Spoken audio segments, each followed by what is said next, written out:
Thanks for joining us for CBN News Today. I'm Charlene Aaron. And I'm Ephraim Graham. The U.S. has launched another drone strike on Islamic terrorists in northern Iraq, but it is now far less likely the U.S. military will conduct any rescue and evacuation missions to help the trapped Yazidi people. Dale Hurd explains why. A humanitarian aid drop to the refugees stranded on Mount Sinjar. In 5 days, the U.S. military has delivered more than 114,000 meals and more than 35,000 gallons of water to the desperate Yazidi people. But the U.S. may not do much more than that, because the Pentagon says American military advisors on the mountain found far fewer refugees than expected. U.S. officials say the airdrops of food and water have made a difference, and that airstrikes on Islamic State targets have allowed for many of the Yazidis to escape. United Nations officials Wednesday condemned reports of sexual violence by Muslim militants against women and children of the Iraqi minorities. They say they have received atrocious accounts on the abduction and detention of Yazidi, Christian, Turkmen, and Shabak women and girls and boys, and reports of savage rapes. Some 1,500 Yazidis and Christians may have been forced into sexual slavery. Meanwhile, a team of 129 Marines and Special Forces has been assessing the threat to the refugees. You look at corridors, you look at airlifts, you look at different ways to move people who are in a very dangerous place on that mountain to a safer position. But at issue now is whether the president, elected on a platform of ending the Iraq War, will heed the many calls for a military campaign to contain or destroy the Islamic State, an undertaking that could dominate U.S. foreign policy for the remainder of his term. His own defense secretary said the group poses a threat to the civilized world, but the president has authorized only a limited campaign of targeted airstrikes designed to protect refugees and American personnel in the Kurdish region, but not take out the group's leadership or logistical hubs. The role of U.S. forces is not one of re-entering combat on the ground. It's how to provide humanitarian assistance to this affected population. A strategy to destroy the Islamic State would not require large numbers of American ground troops, but it would require military action in western Syria, where the Islamic State is headquartered. And perhaps most importantly, it could stretch combat operations into the election season. Dale Hurd, CBN News. Dozens of religious activists and scholars are calling for the military destruction of the self-proclaimed Islamic State. They've signed an online petition. While they say they don't want to glorify war, they're concerned that nothing will stop the Islamic terrorist campaign of genocide against religious minorities and, quote, unconscionable acts of barbarism against defenseless women and children. And no options that are consistent with the principles of just war doctrine should be off the table. The petition also urges the U.S. to expand airstrikes and arm Kurdish troops. Signers of the petition include Reverend Russell Moore, Dr. Ben Carson, and author Eric Metaxas.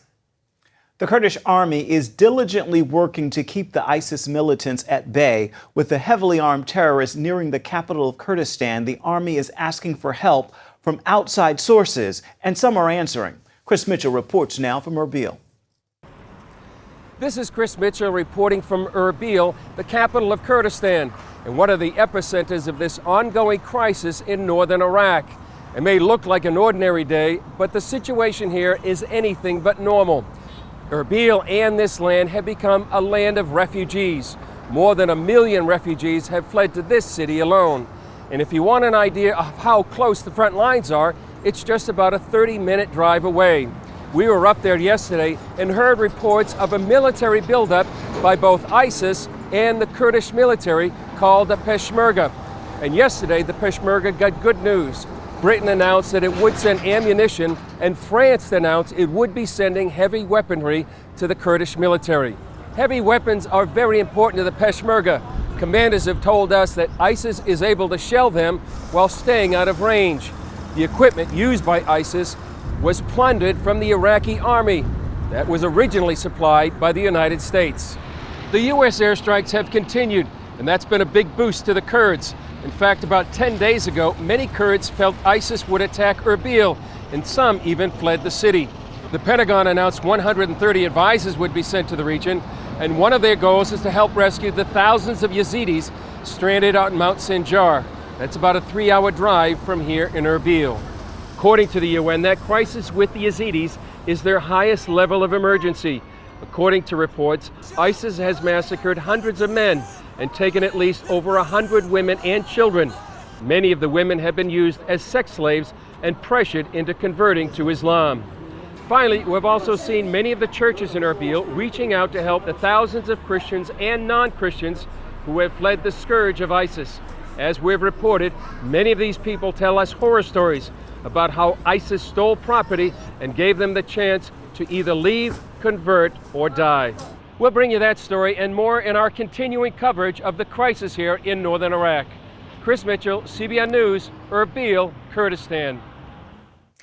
ISIS militants imprisoned in the same Iranian jail as Saeed Abedini are threatening to kill the American pastor.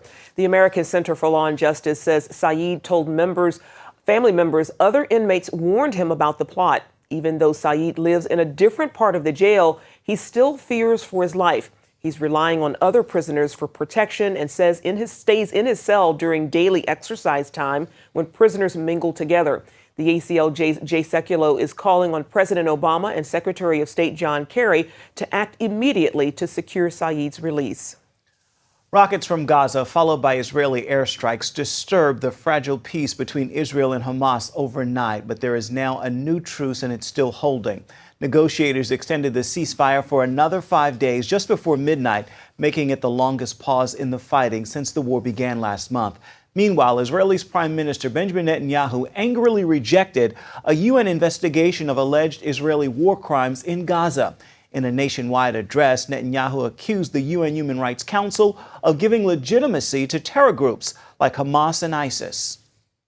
Instead of inquiring into the massacres that Assad is perpetrating against the Syrian people or that ISIS is perpetrating against the Kurds, the UN has decided to come and check Israel, the only democracy in the Middle East, a democracy which is acting legitimately to defend its citizens against murderous terrorism. They should visit Damascus, Baghdad, and Tripoli. They should go see ISIS, the Syrian army, and Hamas. There they will find war crimes, not here. New York's Governor Andrew Cuomo is visiting Israel this week. He said all New Yorkers stand with the Jewish state in its fight against terrorism. A convoy of nearly 300 Russian vehicles is still headed for Ukraine, despite disagreements on allowing it to enter the country. The trucks appear to be heading toward Luhansk, which is controlled by pro-Russia separatists. But a tentative agreement calls for them to enter at a government-controlled crossing where the Red Cross can inspect. The convoy had been parked since Tuesday amid concerns that Russia would try to smuggle in troops or weapons. Russia says it's supplying aid to help the humanitarian crisis in Luhansk, which is controlled by rebels. The city has gone days without power. New House Majority Leader Kevin McCarthy tells CBN News that any potential attempt at impeaching President Obama should be taken off the table. McCarthy spoke with David Brody in his home district of Bakersfield, California. A few conservatives have mentioned impeachment because of the president overstepping his constitutional authority. McCarthy prefers House Speaker John Boehner's route of suing the president for exceeding the constitutional limits of his powers. The impeachment word has been bandied about. Do you think that is frivolous and should it just be taken off the table right now, right here? Oh, yes. When people ask me that, my answer is always, have you met Joe Biden? No, but seriously. Stand-up comedy. Yeah. I like this. The only ones talking about that are Democrats. Yeah. And they're doing it because they want to make it political. If you really look at what we're talking about, we're talking about bringing back the three co-equal branches. It's not a lawsuit about an individual. It's about an administration. Now, you can always get David's latest political news and insights by going to the Brody File. It's at cbnnews.com. A man who was once considered a possible presidential contender is now on trial. Former Virginia Governor Bob McDonnell and his wife face charges of political corruption in federal court. Jennifer Wishon brings us that story. This is the daily scene outside the federal courthouse in Richmond. Former Governor Bob McDonnell and his wife Maureen arriving separately, escorted by their respective teams of attorneys into a courtroom where dirty laundry about their marriage, family, and personal finances is aired. I think the more the truth comes out, the better it is for me, and that's all we want in this case is the truth. The McDonald's are charged with accepting more than $165,000 in gifts, vacations, and personal loans from Johnny Williams, a former business executive, in exchange for promoting his products. The defense claims at the time in question, the McDonald's marriage was broken and that the couple barely spoke, making it hard for them to engage in a criminal conspiracy. Maureen's attorney also suggests Williams took advantage of her strained marriage. Others have testified Maureen had a crush on Williams. What do you say to your friends and family, supporters? Just I love them.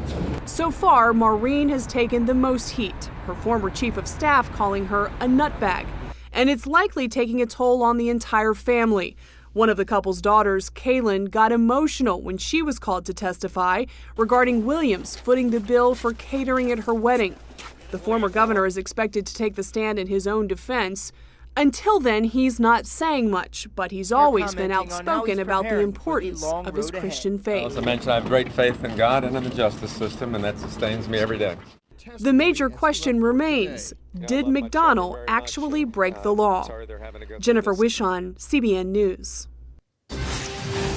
And coming up next, walls of water crashing through glass and washing away cars as widespread flash flooding shocks communities all across the country. Communities across the U.S. are recovering today from major flooding left behind by heavy rains this week. Watch how almost 9 feet of water breaks through the window of this Good Samaritan hospital in Nebraska. Like many other communities across the country, they were unaware of how much rain was coming. In New York, a new record. The city of Babylon was slammed with 13 inches of rain in just a few hours. The city's drainage system can only sustain 5 inches over a 24-hour period. My house is like on an island right now. I have water all around my whole house.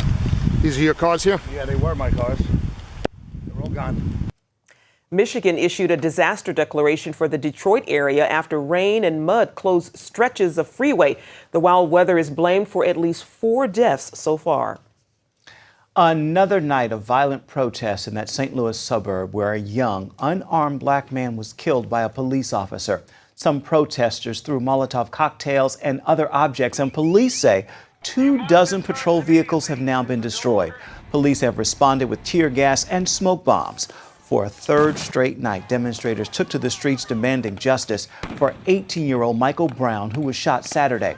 During the daytime, protesters have been peaceful, but at night, they've turned violent. Protesters say Brown had his hands raised and did nothing wrong.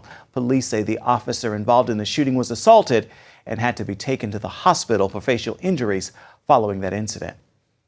His face was swollen, so he'd obviously been hit or punched or something like that. So when we see violence and we see protests that turn to violence, it frustrates us, it grieves our heart.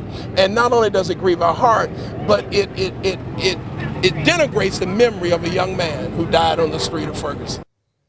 The FBI is now involved in investigating the shooting. Colorado pot sales aren't making as much money for the state as originally projected, mainly because of black market sales in the state. High sales taxes on recreational pot are causing many of the drug's users to buy from illegal sellers. Legal pot is overall more expensive than illegal pot, and without a medical card, it can even cost double than what's on the black market. Say if I can't get a medical card, I'm going to go buy from the black market dealer down the street. The state needs to take a look at some kind of a tax break for a period of time on recreational. It is estimated about 40% of pot sales in the state are from the black market. A school board in California is sending a sex education textbook back to the publisher. It comes after parents complain the book is too graphic for 9th graders. The San Francisco Chronicle reports the Fremont School Board voted Wednesday to send back the new book and use last year's textbook instead. The new book includes references to sex toys, bondage, erotic touch, and dating websites. The school board is hoping the publisher can make the necessary changes. Up next, one nation under God, or a nation going under. Fox News radio host Todd Starnes gives us his take on godless America after this.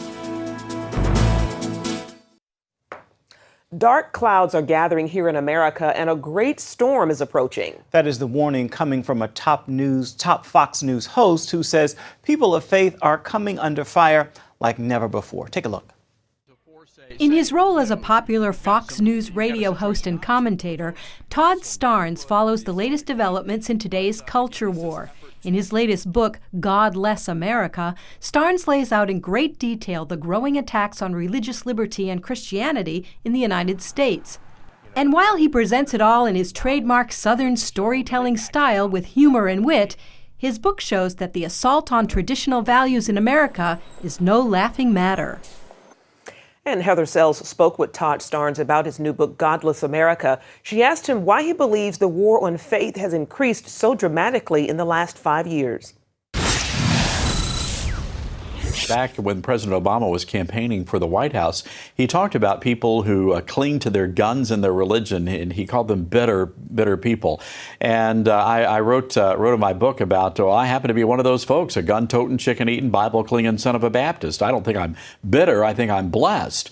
And people sort of chuckle at that, but I think there really was something to what the president said, especially when you factor in this promise he made to his people, to his followers, that he was going to fundamentally transform the country. And I believe that we have seen this president do that. We have seen religious liberty come under attack in the business community, in the military, and in the public schools, and quite frankly, within the church itself. But I think people need to understand this is not a war against all religions. This is a war that seems to be focused and targeted on the Christian faith. Mm-hmm. So you really see it tying in with the administration and a tone that the president's been setting and or specific orders that he's been giving, or? Yes and yes. Early on, the first, I want to take people back to the first Christmas in the Obama White House, where there, and this was written about by the New York Times of all people, there was a debate within the Obama family about whether or not to remove the nativity scene from the White House. I thought that was quite symbolic that the Obamas actually considered tossing the baby Jesus out of the White House at Christmas time. I thought that was one of those interesting moments that people should really pay attention to. But when you look at some of the edicts that have come down from Obamacare to the IRS attacks on people of the Christian faith, one of the things about the IRS is that the Christian component of that sort of got left out of the media debate. Folks were more concerned about the conservatives and the Tea Party. But you actually had the Obama administration's IRS going after churches, demanding to know the content of their prayers, demanding to know their membership, who attends their congregation. But even more egregious than that, they actually audited Billy Graham, America's pastor. They audited Billy Graham. If they can go after Billy Graham, then they're going to go after the rest of us. Now, you were just in North Carolina, the Billy Graham Library. Did they have any comments about that? Well, that was a big issue for them because, like many other Christian organizations, they came under attack because of their support of traditional marriage in North Carolina, that marriage amendment down there. That's why they were audited. And tie that in with the Benham brothers, the two guys, the real estate guys that had their HGTV show canceled because of their support of that amendment. And the critics went out there and said that those Benham brothers, they were a religious extremist because they opposed gay marriage. Well, if that's the case, then that means Billy Graham is a religious extremist. And I truly believe that many on the left actually believe that's the case. So I think people need to really understand, wake up and understand that there has been a massive, massive cultural shift in America. And many people who hold mainline views about God and country are now considered to be right-wing extremists. Mm-hmm. You also write in your book about Pastor Rick Warren, a number of other pastors, but Pastor Rick Warren in particular saying that he thinks that religious liberty is going to be the civil rights issue of our generation. Do you see it that way? Oh, I certainly do. And when Rick Warren said that, it really caused the hairs on my arm to raise up. You don't hear people like Rick Warren talking in those terms very often. So I think it was very important what he said, and I think it's very true, especially when you look back. What does that mean, the civil rights issue of our generation? Well, I think back in the 60s, men and women, Americans, African Americans, had to march in the streets. They had to engage in acts of civil disobedience for their civil rights. And I believe that we very well could see that happen in this country when it comes to people of the Christian faith. Okay, great. Thank you so much. Now, there is much more to that interview with Todd Starnes, including examples of Christianity under attack in the military and in small towns across America. And you can find that at cbnnews.com. Stay with us. We'll be right back. Most children look forward to summer break, but not one Arizona family. That's because their dad planned a special adventure that was all about work. His goal, to fight back against what he calls the entitled generation.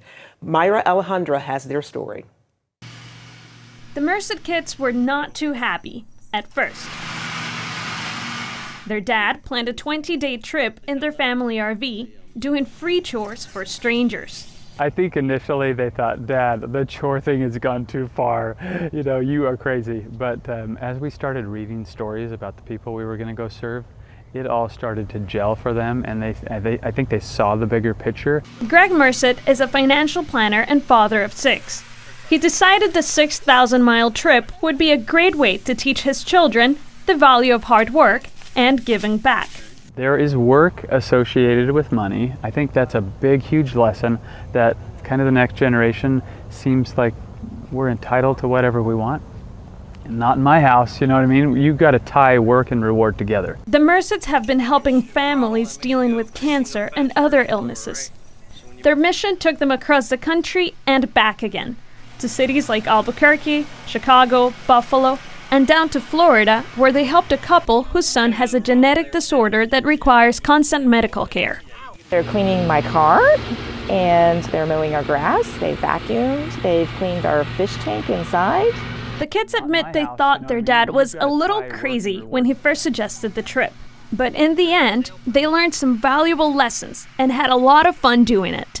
Myra Alejandra, CBN News. Great story. I like that, Dad. Me too. I'll pack up my little car with mine, too. We need to get to work. That's right. Well, that's it for now on CBN News Today. You can find more of our exclusive coverage of the issues you care most about at cbnnews.com. And tell us what you think about these stories at CBN News on Twitter or on Facebook as well. We'll see you right back here next time. Bye-bye.